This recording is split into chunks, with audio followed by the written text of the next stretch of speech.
usted? Sí, ¿Cuál es su emergencia? me quiero matar. ¿Pero dónde es usted? ¿Dónde se encuentra usted? No. ¿Me ayuda con su nombre? Manténgase en la línea. Las cifras de personas que se han quitado la vida en pandemia son alarmantes y evidencian un acelerado deterioro de la salud mental de los ecuatorianos. Cerca de 800.000 personas se suicidan cada año según la Organización Mundial de la Salud.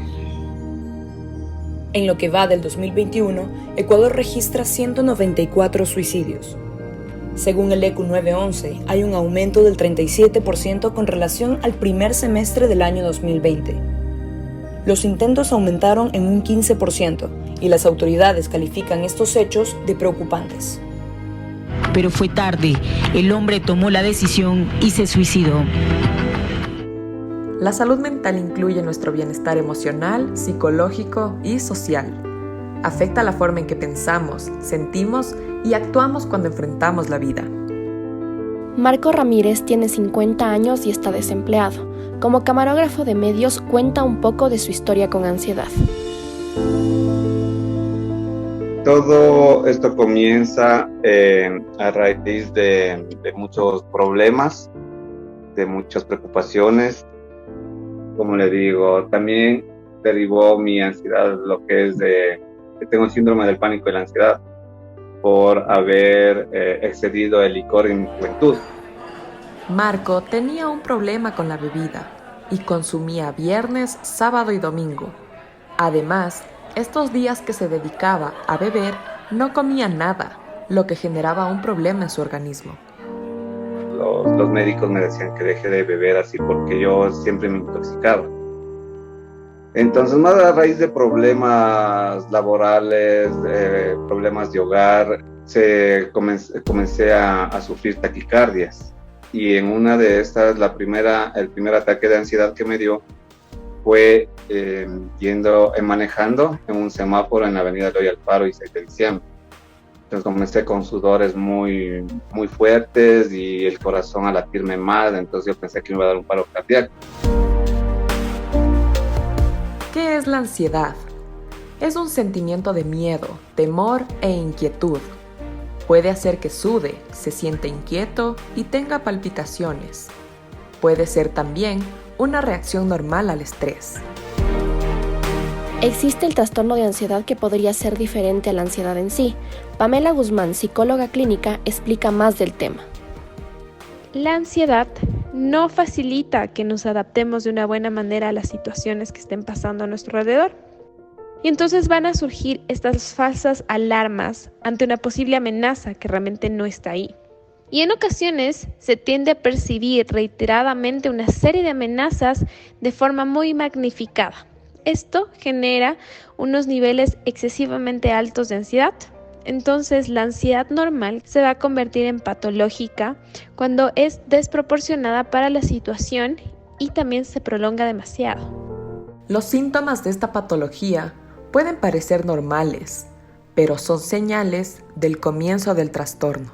Vamos a tener tal vez palpitaciones, que es esta sensación de que el corazón se está un poquito sacudiendo.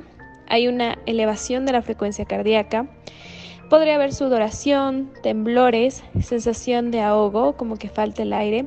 Puede haber sensaciones de que se están atragantando o tal vez una opresión o malestar a nivel del tórax o del pecho.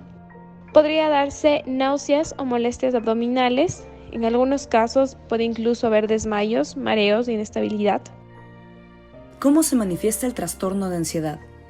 Los síntomas van a variar dependiendo de la persona, de la situación. La psicóloga Pamela Guzmán explica que no todos sienten los mismos efectos y tampoco con la misma intensidad. Va a existir esta sensación de miedo a perder el control, miedo a morir, sensación de hormigueo que se entumecen tal vez las extremidades. Puede haber sufocaciones, aumento del color de las mejillas y también escalofríos.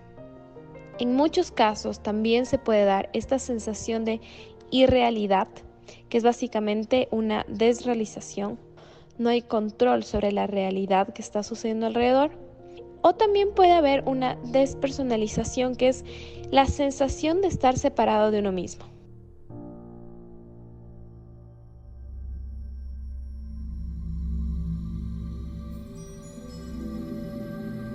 Kira Duque, estudiante universitaria, vivió en China cuando el virus empezó y con esto se desencadenó un problema de ansiedad y pánico.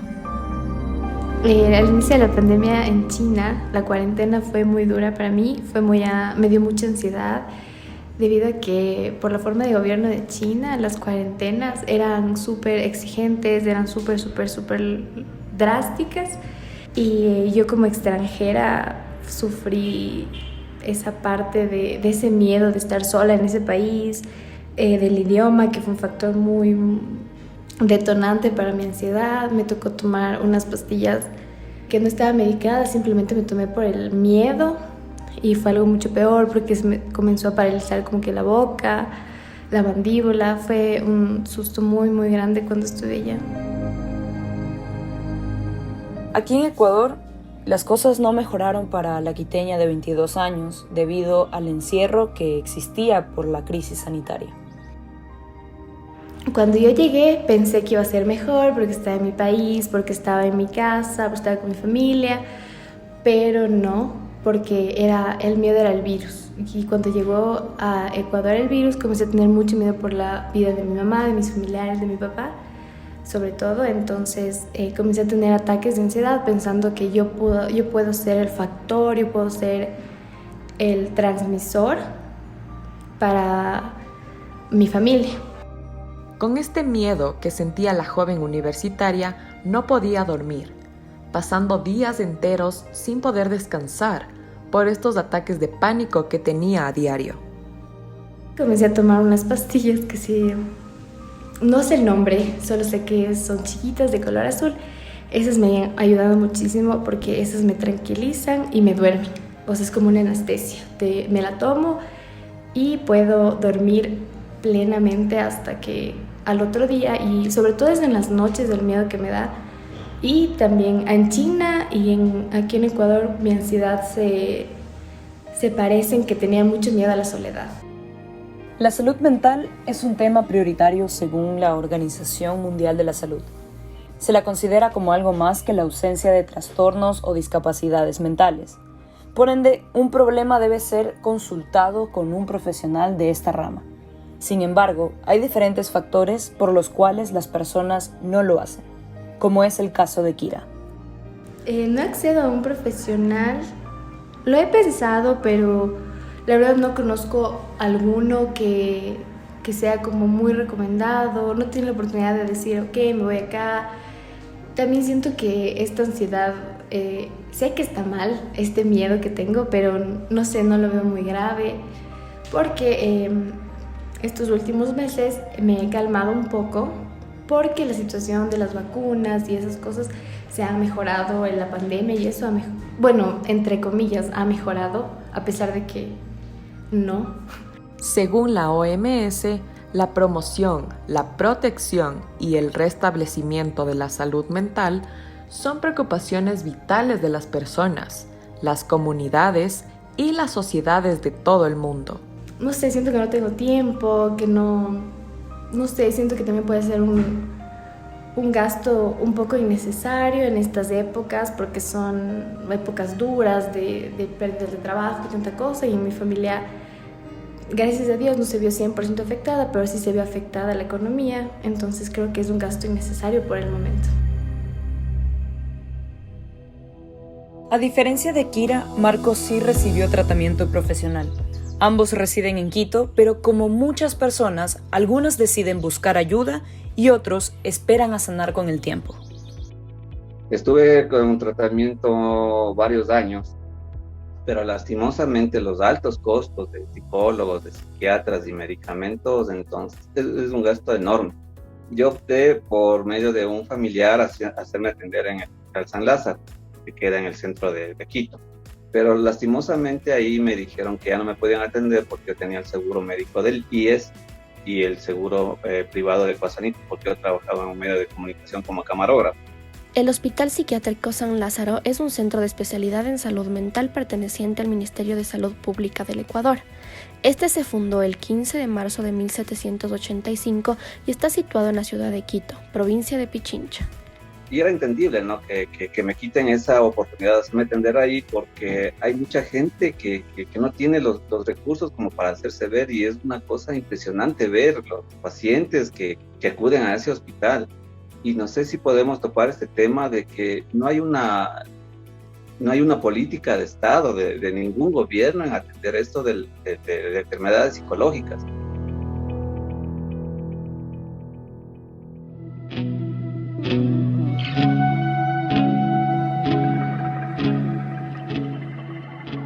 Según la Organización Mundial de la Salud, cada 40 segundos una persona comete suicidio. Es decir, que ahora que estamos llegando a los 11 minutos y 20 segundos de este podcast, se han suicidado 17 personas. Quienes más se acercan a consulta a buscar ayuda tienen más facilidad para pedir ayuda son las mujeres. Esa tendencia se mantiene, aún post-pandemia.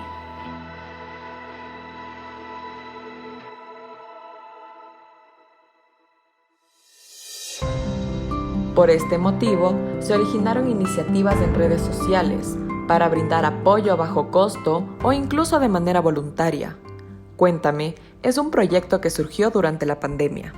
Ana Gabriela Mejía, psicóloga encargada del área de comunicación, nos comenta cuándo nace la iniciativa.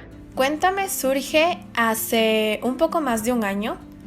Fue a raíz de la pandemia como una respuesta a tratar de disminuir la brecha de acceso a servicios de salud mental que hay en el país. Sus canales de comunicación es por medio de redes sociales y adicionalmente cuentan con una página web. Al momento de iniciar el proyecto de Cuéntame, tenía un primer enfoque. Sin embargo, eso cambió. Inicialmente, Cuéntame estaba enfocado en brindar asistencia psicológica al personal de primera línea, entendiendo que eran una de las poblaciones más afectadas, sobre todo al inicio de la pandemia, por todo el tema de incertidumbre, estaban más expuestos a estresores, la carga laboral que estaban llevando era muy fuerte. Entonces, Cuéntame estaba focalizado a este grupo. El equipo se ha formado por la suma de voluntarios y atiende de forma virtual. El objetivo inicial tuvo que ser modificado con el paso del tiempo, como lo dice Ana Gabriela Mejía. Mientras la iniciativa fue avanzando, nos dimos cuenta que habían más personas que necesitaban este servicio, porque llegaban a nosotros preguntándonos si podían acceder o no, porque es un servicio gratuito.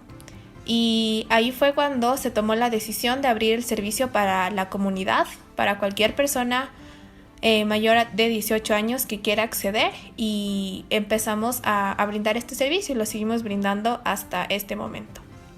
Cuéntame funciona gracias a voluntarios y voluntarias psicólogos profesionales. Actualmente son alrededor de 50.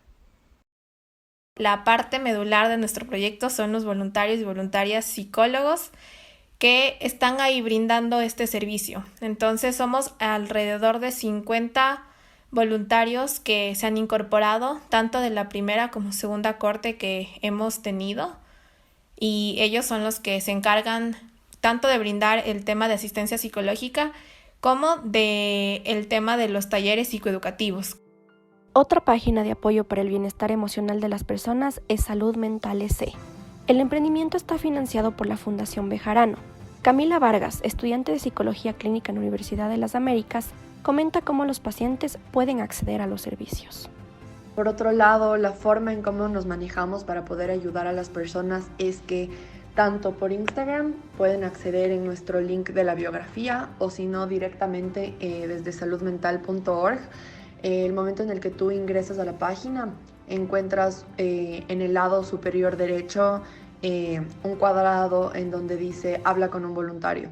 Entonces, a partir de eso, tú envías el mensaje y este mensaje llega de manera anónima. Es decir, nosotros no vamos a saber quién eres para protegerte, porque muchísimas veces las personas tienen miedo de buscar ayuda en cuanto a salud mental por miedo a sentirse juzgados, por miedo a saber que te identifiquen.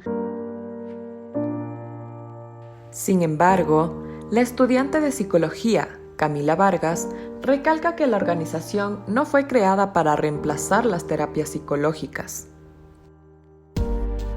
nosotros simplemente brindamos una ayuda para poder manejar la manera en cómo esta persona está percibiendo la situación, y tenemos que entender y analizar el contexto en el que se encuentra para poder otorgarle herramientas que sean fáciles, que sean de fácil acceso y que pueda cumplirlas y hacerlo por su cuenta, hasta que pueda encontrar una terapia psicológica presencial o también virtual. Camila Vargas, junto a María Emilia Jara y Alejandro Bejarano, decidieron crear la fundación para que las personas dejen el tabú de ser juzgadas y acuden a un especialista de la salud mental.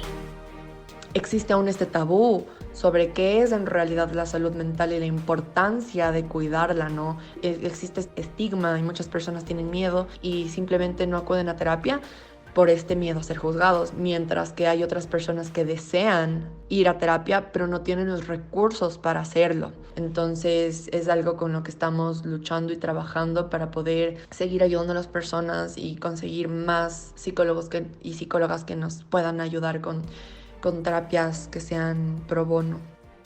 Desde hace una década, la Universidad San Francisco de Quito participa activamente en el cuidado psicológico de sus estudiantes. Belén Vázquez y Daniela Morgan, psicólogas clínicas de la USFQ, comentan que las citas aumentaron durante la pandemia.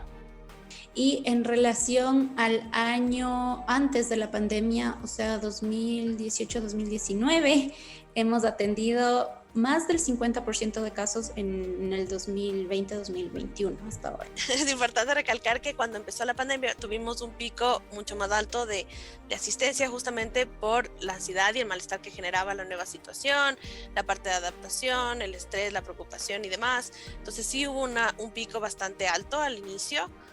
Se ha ido regulando con el tiempo también y va de la mano justamente de cómo va la situación de afuera, ¿no es cierto? Hay un poco más menos restricciones, hay un poco más de permiso a salir, hay más recursos que uno va utilizando para sentirse mejor. Belén Vázquez explica que en caso de que la vida del estudiante corra peligro, el suceso será redirigido a otro departamento. A ver, tenemos un protocolo de acción en estos casos y uno de los pasos es redirigir a psiquiatría. Primero asegurarnos de que en ese momento la vida del estudiante está a salvo y está segura, y de ahí sí es redirigir a los profesionales expertos en esta área y nosotros luego dar un seguimiento de cómo le está yendo con la psiquiatría, qué medicación está tomando y también hacer ciertas acomodaciones académicas. Hay que evaluar también el nivel de peligro que tiene el estudiante. Si es ya algo muy muy fuerte, entonces tal vez hay que hacer acomodaciones académicas mucho más puntuales y drásticas. Según las cifras de su página web, desde julio del 2020 han atendido a 357 personas, dictaron 35 talleres psicoeducativos con un alcance a 1.212 personas. También existen personas a las que la pandemia les ayudó a mejorar en su salud mental.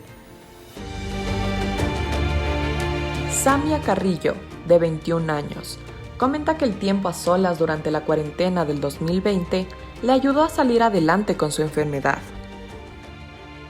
Dejé las pastillas y empecé a meditar y a hacer un montón de ejercicio.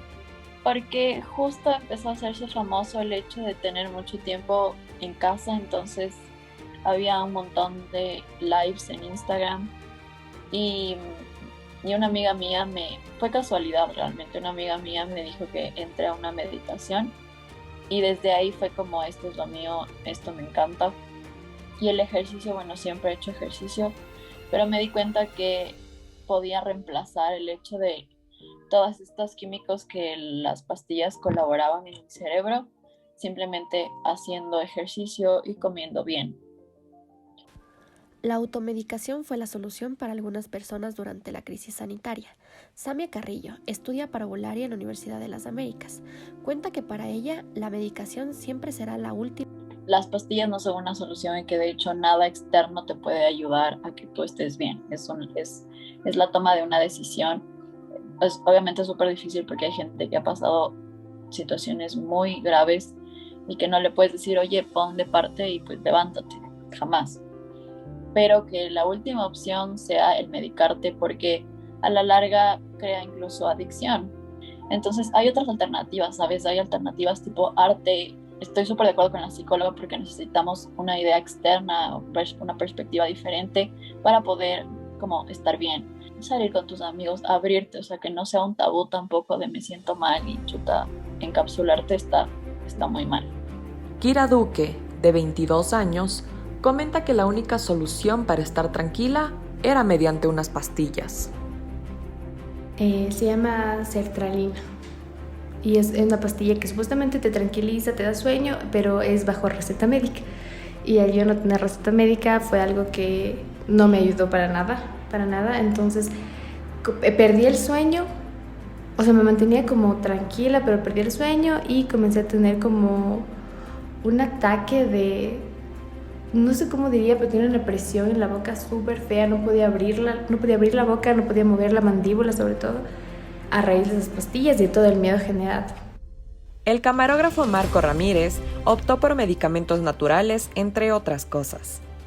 Bueno, yo llegué al punto de entregarme más a Dios, ¿no? Y mi única paz, mi único consuelo era cuando me sentía mal, acudir allá a la iglesia y a la iglesia católica y le pedía mucho a él. Y comencé también a investigar en libros, en YouTube, ejercicios de relajación, de respiración, medicamentos naturales que hasta ahora tomo, la valeriana, tomo, hay un medicamento que vende en una botica muy popular de aquí de Quito, la botica alemana, que se llama Espíritu de Silvio, que es un poquito más fuerte que la valeriana. Tomo también algunas pastillas como las nervinetas o otras pastillas que también se llaman Lacea, que son naturales y no son muy costosas, y eso es lo que le calma también la ansiedad, ¿no? En la Iglesia María Madre de los Ceibos existe un grupo encargado de apoyo y consultoría sobre la salud mental, como lo comenta Cristina Lamota, quien es parte del equipo de psicólogos.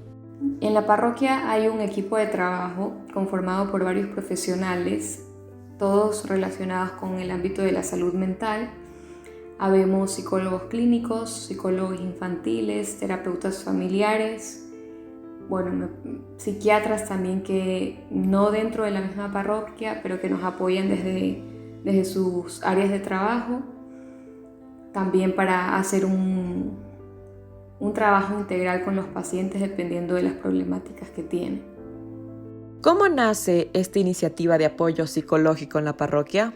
Misión Buen Samaritano en realidad surge como una respuesta a las necesidades que empezaron a aparecer, específicamente al Padre Francisco o a través del Padre, que es el párroco. Llegaba mucha gente en principio pensando que sus dificultades o malestares eran de tipo espiritual únicamente, y en las conversaciones, consejerías que tenían con él, el padre fue identificando que las causas de fondo no eran siempre espirituales, sino que estaban compartidas también con otra dimensión humana súper importante, que es la mental, la psicológica. Entonces, cuando esto comienza a llegar, en realidad fue algo que creció súper rápido, comienzan a venir más y más personas, hasta que finalmente se toma la decisión dentro de la parroquia de lanzar el proyecto, que tiene como propósito ayudar a personas con necesidades psicológicas, con malestares psicológicos, ofrecer una ayuda católica, integral, y pues en realidad está dirigido a personas dentro y fuera de la parroquia. ¿Aumentó la afluencia de atenciones durante la pandemia? Sin duda. En realidad, desde que empezó el programa hemos tenido bastante afluencia de personas, pero una vez que empezó la pandemia, el programa como tal se suspendió a lo mejor 1 mes o 2 meses como máximo, y luego cuando retomamos no hemos parado de trabajar ni un minuto. En realidad hemos recibido muchísimas personas con distintas problemáticas, algunas que han aparecido post pandemia directamente, y otras que el tiempo de pandemia les ayudó a darse cuenta de la necesidad de trabajar asuntos que habían dejado postergados antes de que empezara toda esta situación mundial, ¿no? Pero sin duda alguna ha aumentado significativamente el número de pacientes. Hubo instituciones que bajaron los costos de atención e implementaron citas virtuales a sus servicios. La Iglesia María Madre de los Ceibos en Guayaquil fue uno de estos. El servicio de teleconsulta no se manejaba, no era una opción. En realidad, en el campo de la psicología, valoramos mucho el contacto persona a persona, el poder aprovechar esa cercanía para estar pendientes de gestos, actitudes y de acuerdo a eso también analizar el nivel de ansiedad, de incomodidad o cualquier experiencia emocional que esté teniendo el paciente. Entonces, por eso es que la modalidad online, digamos, surge como una vía de continuar ayudando a personas por esta razón de pandemia. No se manejaba antes y lo incorporamos después. Según el ECU 911, hay un aumento del 37% con relación al primer semestre del año 2020. ¿La pandemia quizá fue la causa de este incremento? ¿Qué relación tiene el suicidio y la depresión? Cristina Lamota, psicóloga clínica, explica el tema. Podría ser una de las causas de ese aumento. No le podríamos poner toda la responsabilidad a esto porque el suicidio suele ser consecuencia de una depresión. Entonces, no del todo, seguramente más campañas de prevención, de información, de capacitación ayudarían a disminuir el impacto de la depresión y por ende de los suicidios, pero pienso que no es la única causante de esta problemática. Según cifras de la Organización Panamericana de la Salud en las Américas, cada año se registran 100.000 muertes prematuras por suicidios en el planeta. Este hecho es la segunda causa principal de muerte entre los jóvenes de 15 a 29 años en todo el mundo. Todavía nos falta mucho trabajo por hacer para hacer cada día más familiar el concepto de salud mental y animar a las personas a buscar la ayuda. La mortalidad por suicidio es superior a la mortalidad total causada por la guerra y los homicidios.